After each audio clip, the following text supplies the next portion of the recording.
Continuando con el discipulado que llevamos cada miércoles, hoy continuamos con un tema titulado El sacrificio expiatorio y sustitutivo de Cristo. Esta es una de las doctrinas fundamentales del cristianismo, doctrinas que tienen que ver con la salvación del hombre, doctrinas que son indiscutibles, que todos los cristianos las creemos, independientemente de la denominación a la cual pertenezcamos. Esta doctrina del sacrificio expiatorio y sustitutivo de Cristo es el centro del Evangelio. La palabra evangelio significa buenas noticias. ¿Cuáles son las buenas noticias que Dios tiene para nosotros? Para el hombre, que es una criatura caída, que Cristo murió por nuestros pecados y que Él resucitó al tercer día de entre los muertos. Y ese es el mensaje que nosotros, la Iglesia de Cristo, llevamos a las personas. Y es el mensaje que tiene el poder de Dios, el poder para hacer que una persona nazca de nuevo, sea resucitada espiritualmente y pueda tener una relación con Dios. Este es el mensaje que todos nosotros, los que estamos en la iglesia, los que hacemos parte de la iglesia, hemos creído. Como hemos creído en este mensaje, entonces ahora somos llamados hijos de Dios. Antes de Cristo no éramos hijos. Juan 1, versículo 12 dice que aquellos que le recibieron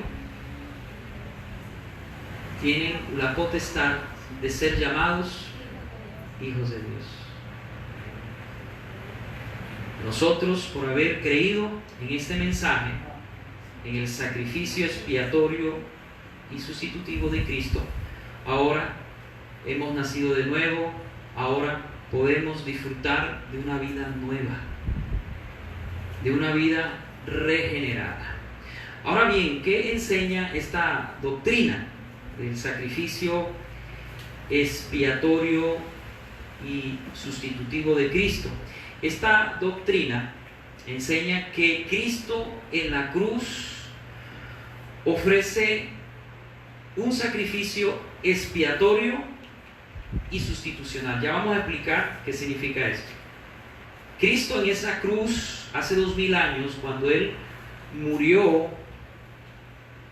crucificado allí, Él en esa cruz ofrece un sacrificio expiatorio y sustitutivo por el hombre para eliminar la culpa del pecado.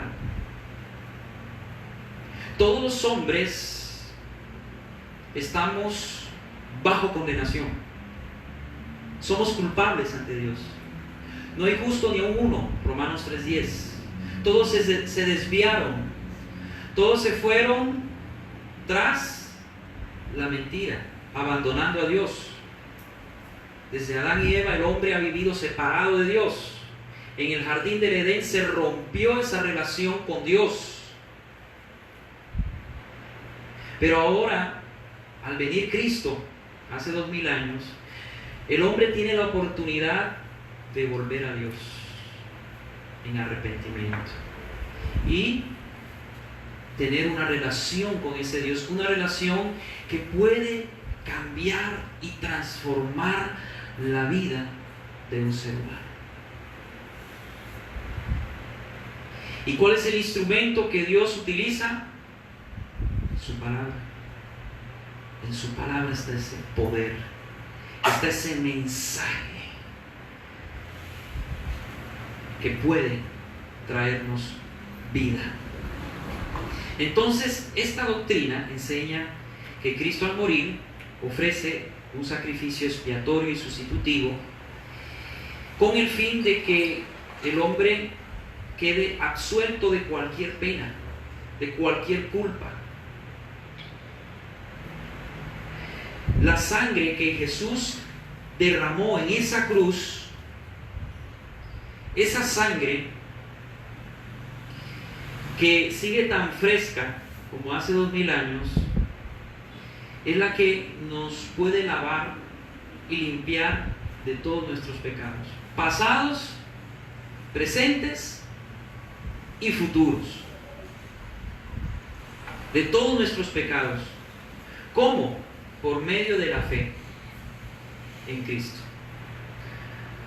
Por medio de la fe podemos nosotros ser lavados y limpiados de nuestros pecados y ser librados de la culpa del pecado. Ya eso lo vamos a ir explicando con mayor profundidad a medida que vayamos desarrollando este tema, que a propósito no lo vamos a terminar hoy porque es un poco extenso, pero es fundamental, hermanos. Este sacrificio, decía yo, es expiatorio y sustitutivo. Expiatorio, ¿por qué? La palabra expiatorio viene de la palabra expiación, que significa eliminación de la culpa del pecado a través de un tercero. Es la palabra hebrea kiper. Cuando la Biblia habla de que el sacrificio de Cristo es expiatorio, significa que ese sacrificio tiene el poder de quitar el pecado, quitar la afrenta que nosotros tenemos hacia Dios por nuestros pecados. El Señor, a través de su muerte, de su sangre, nos lava, nos limpia, quita, elimina la culpa del pecado.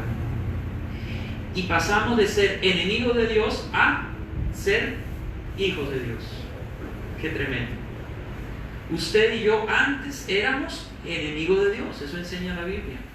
Efesios 2, 1 en adelante dice que andábamos muertos en nuestros delitos y pecados. La palabra muerte significa separados, estábamos separados de Dios en nuestros delitos y pecados. Estábamos lejos de Dios, éramos enemigos de Él, hostil a Él, pero Él nos elige a nosotros, nos llama a través de su palabra con este mensaje para que todo aquel que en Él cree no se pierda, mas tenga vida eterna. Ahora nosotros no andamos en un camino de perdición como antes de Cristo. Ahora andamos en un camino de vida. En Juan 10:10 dijo el Señor Jesús: yo he venido a traerles vida y para que la tengan en abundancia. Yo he venido a traerles vida. Es Cristo quien infunde la vida de Dios a través de su Espíritu y utilizando su palabra para que nosotros, que estábamos muertos espiritualmente, separados de Dios, volviéramos a vivir y empezáramos a tener una relación con Dios. Antes podíamos tener una religión. La palabra religión significa, está formada por un prefijo que re y una palabra llamada ligión, religión. Volver, ligión, viene de ligar. Es decir, que religión significa volver a ligar. El hombre está tratando de volverse a ligar con Dios a través de una religión. Las religiones son cosas que el hombre se ha inventado para llegar a Dios. ¿Y cuál es la diferencia de la religión con el cristianismo? La diferencia es que la religión es el hombre tratando de llegar a Dios a través de sus obras y sacrificios, Mientras que el cristianismo es Dios buscando al hombre para salvarlo. Porque el hombre es incapaz de salvarse por sí mismo. Esa es la diferencia entre las religiones y el cristianismo. Todas las religiones, sin excepción, te dicen, para ser salvo, tú necesitas hacer buenas obras y sacrificios. Pero la Biblia enseña que para ser salvo, solo tenemos que creer en Jesús. Amén. En ese sacrificio expiatorio, es decir, ese sacrificio que quita el pecado del hombre, que quita la culpa del pecado. Entonces ya Dios, cuando mira al hombre, ya no lo mira como enemigo de él, sino que lo mira, una vez que el hombre cree en Jesucristo y nace de nuevo, en ese momento el hombre ya no es enemigo, sino que es hijo de Dios.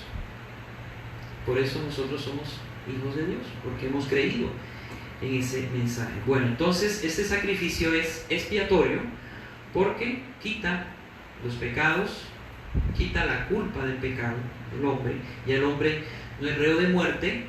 El hombre ahora es salvado de la condenación eterna y pasa a ser de enemigo a ser hijo de Dios. Y es sustitutivo. ¿Por qué? La palabra sustitutivo viene de la palabra sustitución, que significa en lugar de. Es decir, Cristo toma nuestro lugar en esa cruz y muere por nosotros.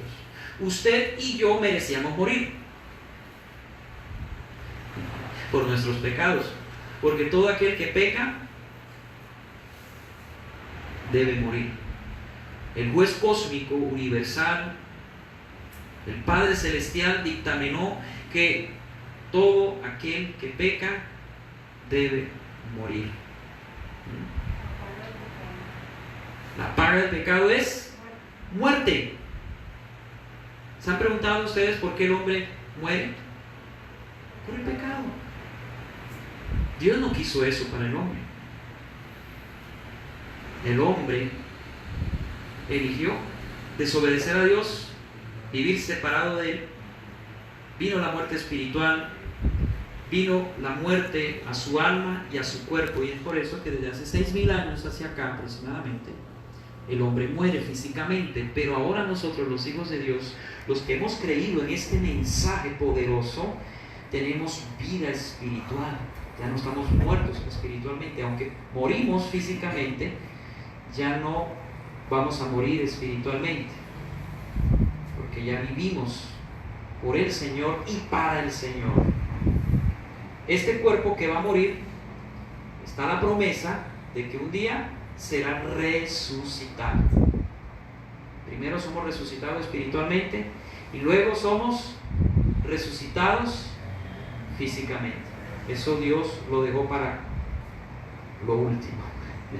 Primero nos resucita espiritualmente, nacemos de nuevo, somos nuevas criaturas en Cristo Jesús, pero un día vamos a ser resucitados también en nuestro cuerpo físico y ya no moriremos jamás.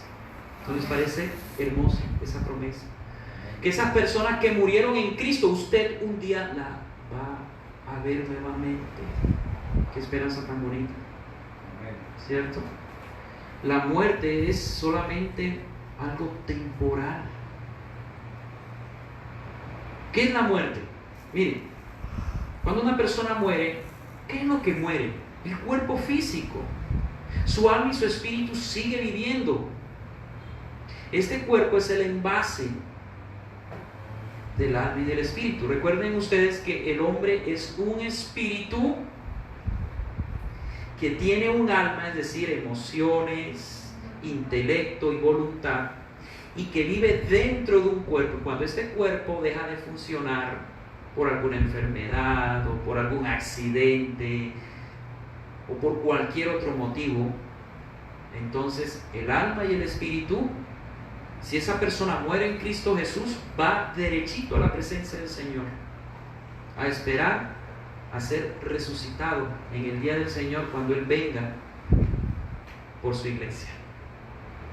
Entonces, usted y yo, si morimos, si un familiar de nosotros en Cristo Jesús muere, tenemos la esperanza de volverlo a ver.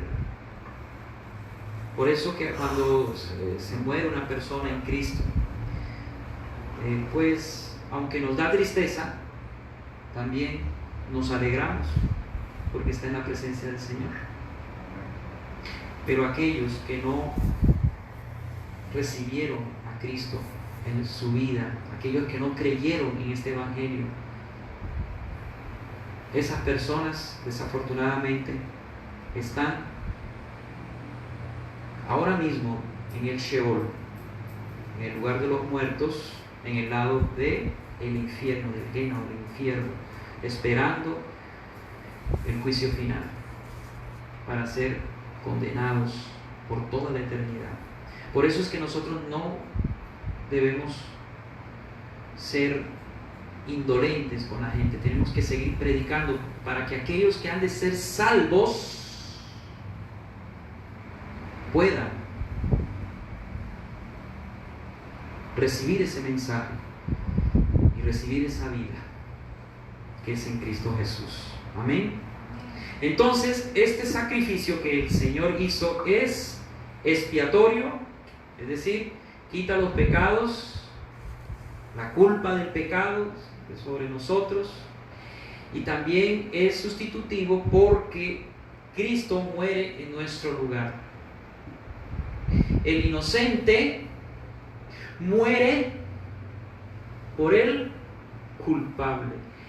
La muerte más injusta de la historia de la humanidad es la muerte de Cristo, porque Cristo nunca pecó. Cristo ha sido el hombre perfecto. Cristo fue un hombre, porque Él fue 100% hombre, aunque también 100% Dios, pero que nunca pecó, nunca hizo mal a nadie, todo lo contrario, predicó la palabra del Señor, sanó enfermos, liberó a endemoniados, dio de comer a multitudes. ¿Pero qué hicieron con Él? Lo mataron. Por eso es que Juan 1, versículo 11, dice: a los suyos vino, pero los suyos que hicieron, le menospreciaron. O sea, Él vino al pueblo de Israel, a esa nación que Dios escogió en la antigüedad, pero esta nación no quiso creer en el Mesías, no reconocieron a Jesús como el Mesías hasta el día de hoy. Y por eso los judíos como nación no son salvos. La salvación ha llegado a todas las naciones judías, a todas las naciones gentiles, perdón. Y algunos judíos que han creído, pero como nación ellos todavía no han creído. Creerán cuando Cristo venga en su segunda venida. Pero Jesucristo vino a Israel, pero Israel le rechazó. Dios así lo había permitido, su soberana voluntad, y por eso esa salvación ahora ha alcanzado a todas las naciones de la tierra. No solamente a Israel, sino a todas las naciones de la tierra, y de ahí hemos salido nosotros, la iglesia de Cristo, formada por judíos y gentiles, de todas las naciones, hermanos. Y nosotros, la iglesia, somos el cuerpo de Cristo, somos la niña de sus ojos. El Señor ahora cuida de nosotros, por eso nosotros vivimos confiados en Él, y por eso nosotros estamos aquí congregándonos en una iglesia local, buscando de su palabra, de su alimento, en un discipulado como este, porque queremos conocerle más y más.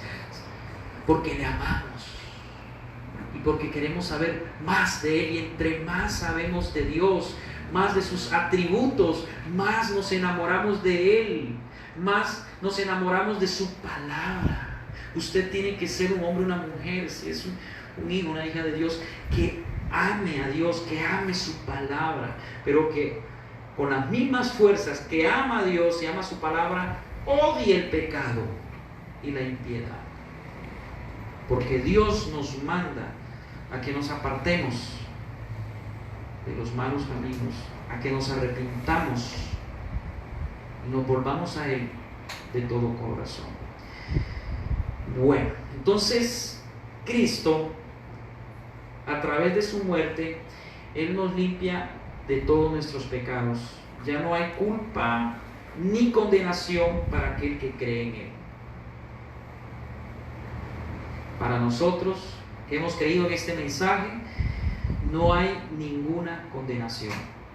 Cristo ahora es nuestro sustituto en esa cruz. El inocente muere por el culpable. Usted y yo merecíamos morir, ahora vivimos porque alguien murió por nosotros. Él murió para que nosotros viviéramos. No es suficiente razón para que vivamos agradecidos con Dios. Usted sí está viviendo cada día de su vida agradeciendo al Señor por la vida que le ha dado. Recuerde su vida antes de Cristo. Recuerde su vida antes de Cristo. ¿Cómo era? Vacía, sin sentido. No había vida. Es que la vida sin Cristo no es vida. Así de sencillo. Yo no sé cómo hay gente que vive sin Dios. Yo les decía el domingo a ustedes, vivir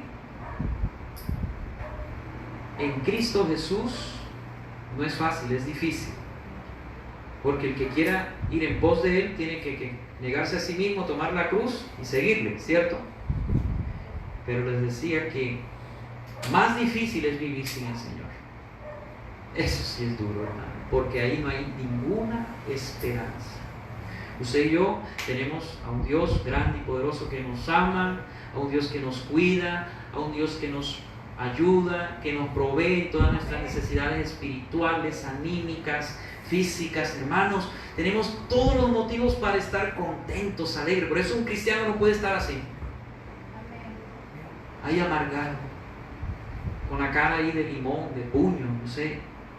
No, un cristiano tiene que ser la persona más gozosa, más alegre, porque tiene todos los motivos para estar así, aún en medio de las pruebas y dificultades, porque la Biblia nos enseña que todas las cosas nos ayudan a bien para los que lo amamos a Él.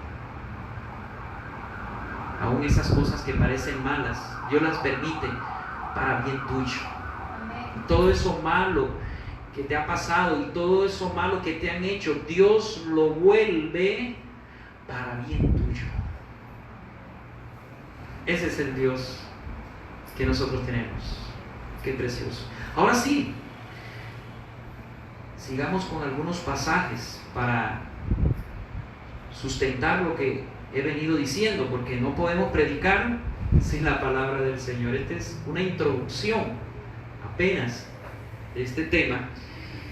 Entonces quiero llevarlos a 1 Corintios 15, 1 Corintios 15, versículo 3, perdón. 1 Corintios 15, 3. 1 Corintios 15, 3 dice: porque primeramente os he enseñado lo que asimismo recibí, que Cristo murió por nuestros pecados. ¿Por qué murió Cristo? Por nuestros pecados. Fueron nuestros pecados lo que lo mataron. No fueron los fariseos, no fueron los romanos. Ellos fueron instrumentos de Dios para matar a su hijo, pero lo que causó que Cristo muriera en esa cruz fueron nuestros pecados. Él cargó, ahora lo vamos a mirar, nuestros pecados en esa cruz. Él murió por nuestros pecados, dice aquí, conforme a las Escrituras. Versículo 4. Y que fue sepultado y que resucitó al tercer día, conforme a las Escrituras. Él murió y quedó ahí, en esa cruz. Era un guiñapo humano, totalmente deforme, ensangrentado. Imagínense usted, todo lacerado, su piel quedó totalmente destrozada, lacerada. A él le dieron 40 latigazos menos 1, 39. Los látigos romanos eran látigos de aproximadamente unos 2 metros, que tenían puntas de plomo y de hueso que se enrollaba en el cuerpo de la víctima, quedando agarrado en la piel, en el tejido subcutáneo, y cuando el soldado jalaba el látigo, todas estas puntas de hueso, de plomo, traían tejidos subcutáneos, piel, carne. Yo creo que lo que más se acercó a la realidad en cuanto a la representación de la muerte de Cristo fue una película que sacaron más o menos para el año 2001, La Pasión de Cristo. ¿Se vieron esa película? Oiga, de Mel Gibson. Yo creo que ha sido lo más cercano a lo que pasó con el Señor, porque la mayoría de las películas muestran que al Señor le pegan ahí como unos látigos ahí como de un cinturón ahí, látigo ahí de nada, hermano. No, los látigos romanos, según la historia, eran así como les cuento. Él, cuando llegó en la cruz, se le miraba su carne, estaba ensangrentado totalmente, su rostro desfigurado. Ni María podía reconocer a su hijo. Estaba tan desfigurado, ya porque le dieron, ese es el Señor, ese es Cristo, ese es tu hijo. Pero estaba tan desfigurado Cristo, hermano, que Dios santo, yo cuando miré esa película a mí me dio dolor. Yo recuerdo que cuando era chiquito y miraba yo eso, me daba una rabia, un coraje. Pero ¿por qué tenía que morir Cristo? Pero ¿por qué? ¿Por qué? ¿Por qué el Señor no les mandó un rayo a esos romanos y a esos fariseos hipócritas que me hubiesen matado? Yo decía cuando niño. Y uno lo dice por ignorancia, cuando no conoce de este mensaje. Yo creo que muchos hemos dicho eso. Pero ¿por qué Dios permitió que su hijo muriera de esa manera? ¿Por qué no lo defendió? ¿Cierto? Es que era la voluntad del Padre. Ahí en ese monte Getsemaní, después de la última cena que tuvo con sus discípulos, de la cena de la Pascua que él celebró con sus discípulos, él se retira con sus discípulos al monte Getsemaní, que era un lugar en donde él solía reunirse con sus discípulos, y dice la Biblia que él en esos momentos le entró angustia a Cristo, un sentimiento de tristeza profunda, que le dijo a Pedro, a Juan y a Jacobo, que eran los discípulos más cercanos a él: vengan, acompáñenme, quédense aquí. Y dice la Biblia que Jesús se apartó más o menos al tiro de una piedra. Se apartó a orar. Cristo, al sentirse así acongojado y entristecido, porque Cristo sabía lo que le iba a esperar a Cristo, él sabía exactamente. Él es Dios, él lo conocía todo, él sabía desde antes de la fundación del mundo. Era ese cordero inmolado que Dios había preparado para ser sacrificado por nuestros pecados. Y él sabía lo que le venía. Él sabía. Se sintió triste, solo, ¿No se ha sentido usted así alguna vez? Triste, solo, acongojado, deprimido. Así se sintió Cristo. Él sabe lo que es eso. Pero ¿qué hizo Cristo? Cristo se dejó dominar por su tristeza, por su depresión. No. ¿Él qué hizo? Fue y buscó a su Padre en oración. ¿Qué debe hacer usted en los momentos difíciles? De tristeza, de soledad, de prueba, de pérdida.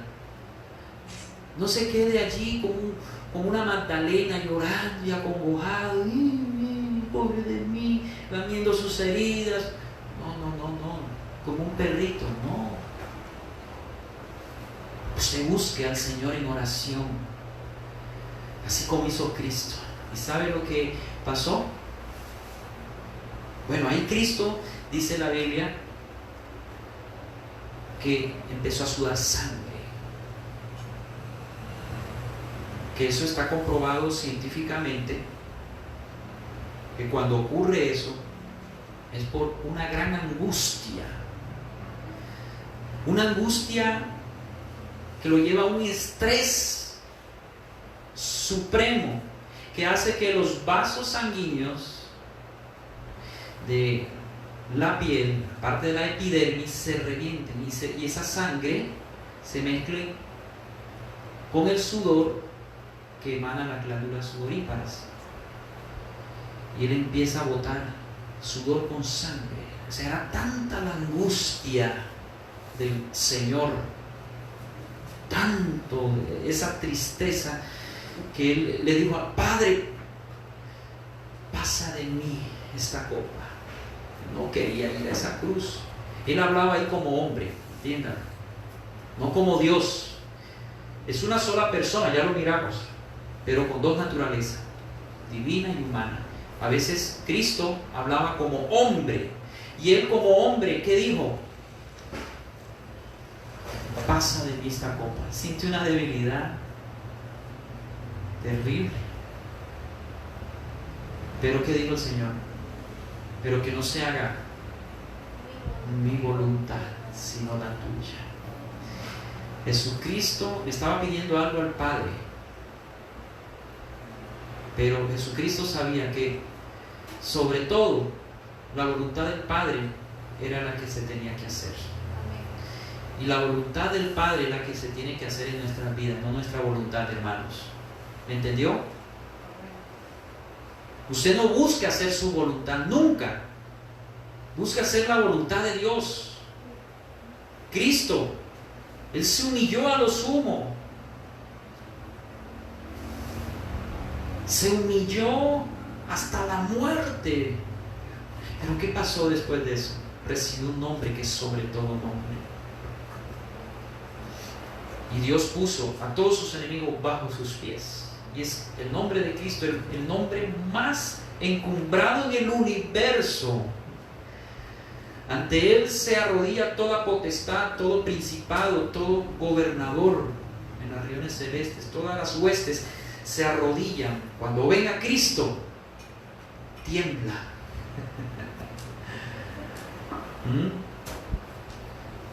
Qué tremendo. Pero el primero tuvo que ser humillado.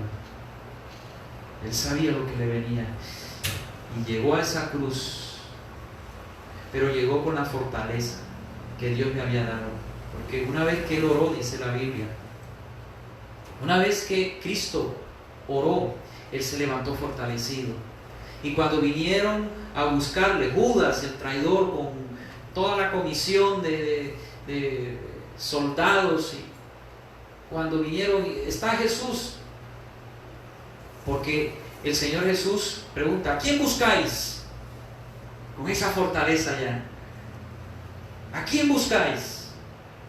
A Cristo, a Jesús. Y cuando Él dijo: yo soy, cuando Jesús expresó yo soy, miren que ese yo soy,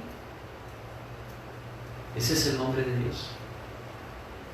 Ese es, yo soy el que soy. Cuando Moisés regresaba a Egipto para hablar con Faraón, Moisés le preguntó a Dios, pero ¿cómo te llamas? ¿Qué nombre tienes? Yo soy el que soy. Entonces Cristo se llamó el yo soy porque Cristo es Dios. Ya lo miramos y lo demostramos aquí con la Biblia. Cristo es Dios. Y cuando Jesús dijo yo soy, ellos retrocedieron y se fueron de espaldas. Qué tremendo.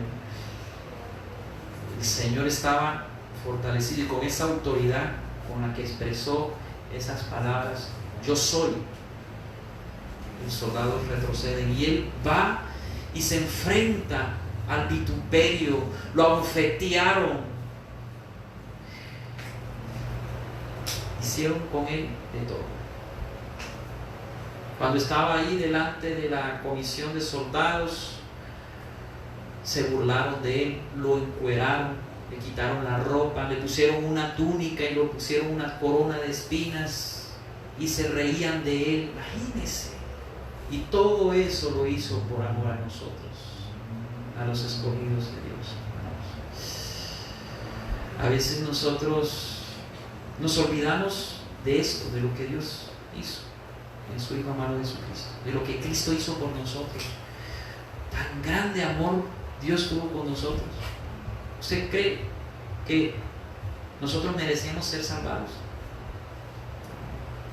Merecíamos morir. Cristo no merecía morir, pero Él murió por nosotros. Pero no solamente murió, sino como dice aquí, que también resucitó. Por eso la cruz está vacía.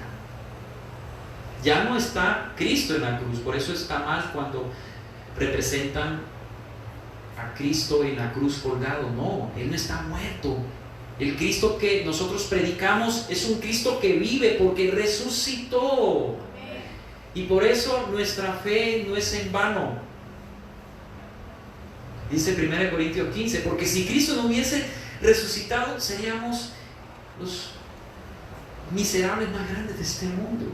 Vana sería nuestra fe, pero nuestra fe está puesta en alguien que vive y que está sentado a la diestra del Padre Todopoderoso para interceder día y noche por cada uno de sus hermanos que somos nosotros, porque Él es nuestro hermano mayor.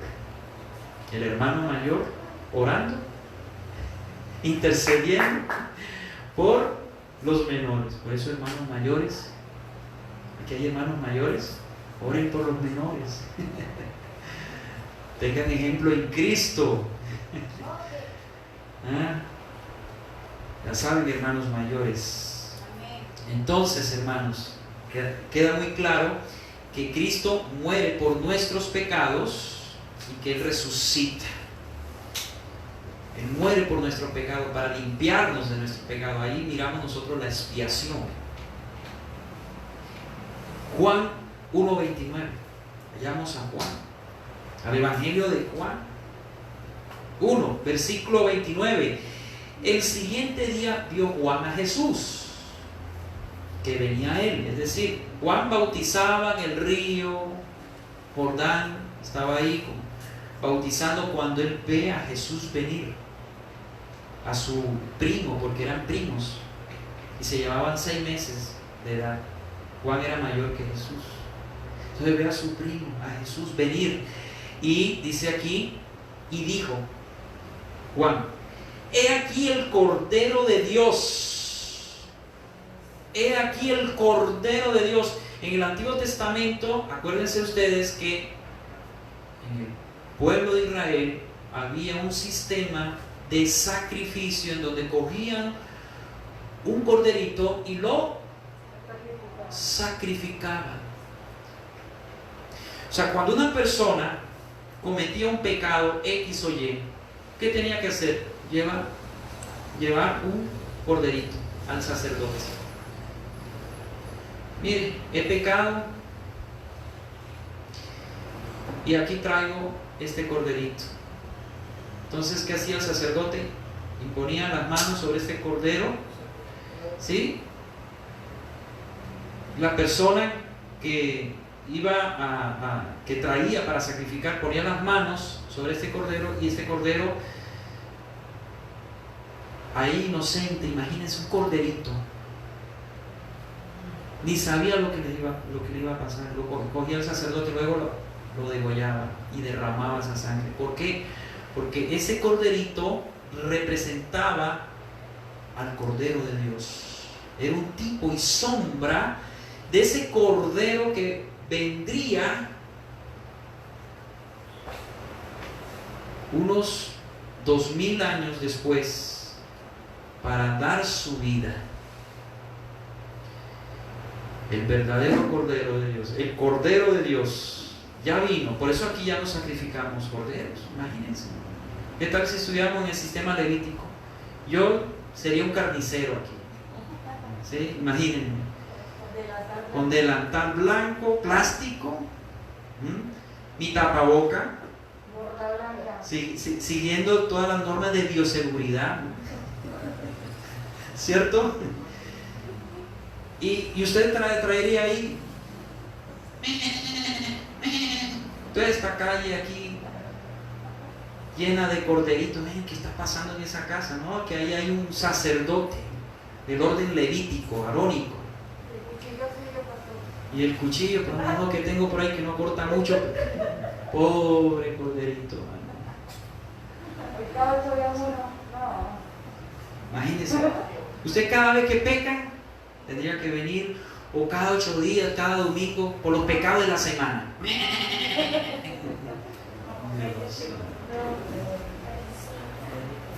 Dios santo, esto sería, estas paredes estuvieran pringadas de sangre, esto sería el desastre. Aquí tendría yo que contratar gente para limpiar esto, porque imagínense ese olor después de sangre. Gracias a Dios, ya Cristo vino, el Cordero de Dios. Ya Él vino, hizo el sacrificio perfecto, y por ese sacrificio ahora somos perdonados, limpiados de nuestros pecados. Ahora Él está como sacerdote, como sumo sacerdote en el cielo, intercediendo por nosotros en cuanto al pecado, para que nos mantengamos firmes en este camino, que no es fácil, hermanos. Y Juan lo reconoce a su primo en la carne, a Jesús, y lo denomina así, de esta manera, el Cordero de Dios. Él no dije, ahí viene mi primo Jesús. Él dijo, ahí viene el Cordero de Dios que quita el pecado del mundo, que quita, que expía, que quita el pecado. La sangre de los corderitos, según el libro de Hebreos, solo tapaba el pecado, hasta cuando viniera Cristo, que sí era el Cordero que iba a quitar el pecado del mundo. En el Antiguo Testamento solo se tapaba con esa sangre, y el Señor esperaba con paciencia hasta que Jesucristo viniera, ofreciera el sacrificio perfecto en esa cruz, y de esa manera todos los que hemos creído en Él fuésemos lavados y limpiados de nuestros pecados. Vamos a mirar Isaías 53, versículo 4 al 6, y Primera de Pedro 2:24. Vamos a mirar los pasajes y ahí dejamos. Isaías 53, 4 al 6 dice: ciertamente llevó Él nuestras enfermedades y sufrió nuestros dolores. Mire todo lo que llevó el Señor en la cruz. Llevó todas nuestras enfermedades y sufrió nuestros dolores, y nosotros le tuvimos por azotado, por herido de Dios y abatido. Mas Él herido fue por nuestras rebeliones. Usted y yo merecíamos ser heridos por nuestras rebeliones, pero Él es nuestro sustituto, y es Él, el inocente, herido por nuestras rebeliones, no por las rebeliones de Él, porque nunca pecó, sino por nuestras rebeliones. Molido por nuestros pecados, el castigo de nuestra paz fue sobre Él, y por su llaga fuimos nosotros curados. Fue sobre Él, todo eso lo recibió en nuestro lugar. Usted merecía todo ese sufrimiento, usted y yo. merecíamos llevar todo ese sufrimiento, nuestras enfermedades, nuestros dolores, nuestros pecados.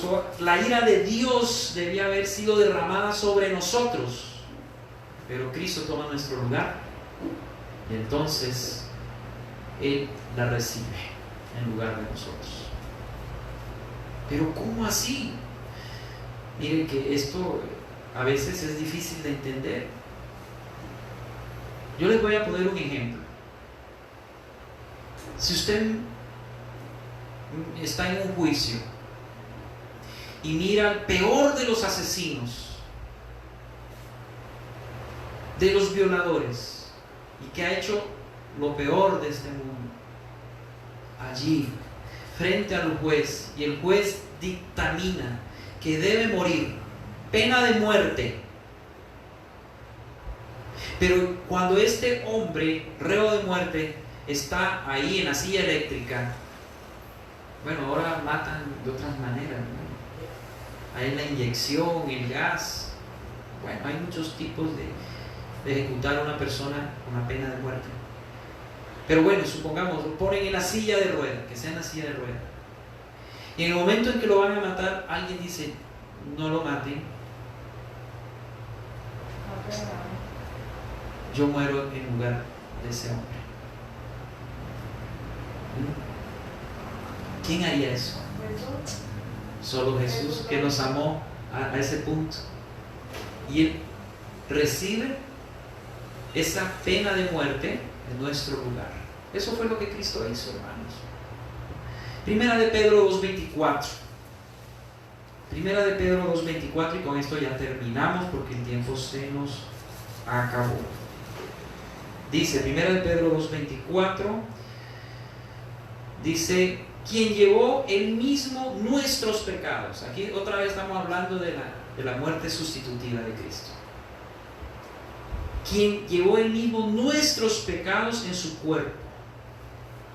Allí, en esa cruz, Él llevaba todos nuestros pecados en su cuerpo, sobre el madero, para que nosotros, estando muertos a los pecados, porque cuando Cristo moría en esa cruz, nosotros moríamos al pecado, vivamos a la justicia, por cuya herida fuisteis sanados. Es decir, Cristo al morir en esa cruz, nosotros moríamos al pecado porque Él llevó nuestro pecado en Él. Y al morir Él con nuestros pecados, ya nosotros vivimos como este reo de muerte, asesino, que les pongo en el ejemplo. Y ahora nosotros vivimos. ¿Para qué vivimos nosotros? Vivamos a la justicia. Es decir, ahora nosotros en Cristo Jesús vivimos por la justicia de Dios que es en Cristo. Y para que vivamos vidas justas y santas y piadosas. Ese es el mensaje. Este es solamente una introducción. Todavía vamos a seguir ahondando en este tema. Yo les pido no se pierdan este discipulado. Esto es fundamental aquí. Este tema, esto ahora se va a poner muy bueno, interesantísimo, porque vamos a mirar algo muy bonito, que es primera vez que predico este tema, porque vamos a mirar el próximo miércoles. Por eso les animo a que no se pierdan el próximo miércoles la segunda parte de esta enseñanza. Ahí en el grupo yo les mando la guía. Ahí ustedes pueden descargarla, pueden imprimirla y ir formando su folleto e ir estudiando. Yo les animo a que estudien, hermanos, la palabra del Señor. Ya basta de estar ahí leyendo superficialmente la Biblia. A ver qué Dios tiene para hablarme. Ay, me habló esto. Creo que todos lo hemos hecho, por eso nos reímos, ¿cierto? No, así no se lee la Biblia. La Biblia se lee sistemáticamente, versículo por versículo, capítulo por capítulo. Estudiemos, hermanos, y conozcamos más del Señor. ¿Saben por qué? Porque entre más le conocemos a Él, más nos vamos a enamorar de Él. Amén. Vamos a orar. Gracias, Señor. Te exaltamos, te bendecimos, te adoramos en esta noche. Los que hayan preparado su ofrenda pueden tomarla en su mano derecha, decirle: Señor, conforme a lo que he prosperado y he propuesto en mi corazón, hoy presento a ti esta ofrenda voluntaria, no con tristeza ni por obligación, sino con alegría, porque tú amas al dador alegre. Recibe mi ofrenda, oh Señor, con olor fragante. Bendice, Señor, las ofrendas de tus hijos, en el nombre del Padre, del Hijo y del Espíritu Santo. Amén y amén. Entonces vamos pasando la bolsita para que vayan, para que no se mueva mucho. Yo les pido a que cerremos nuestros ojos y oremos al Señor y le demos gracias a Él por lo que Él ha hecho por nosotros. ¿Qué ha hecho el Señor Jesús por nosotros? Murió por nuestros pecados.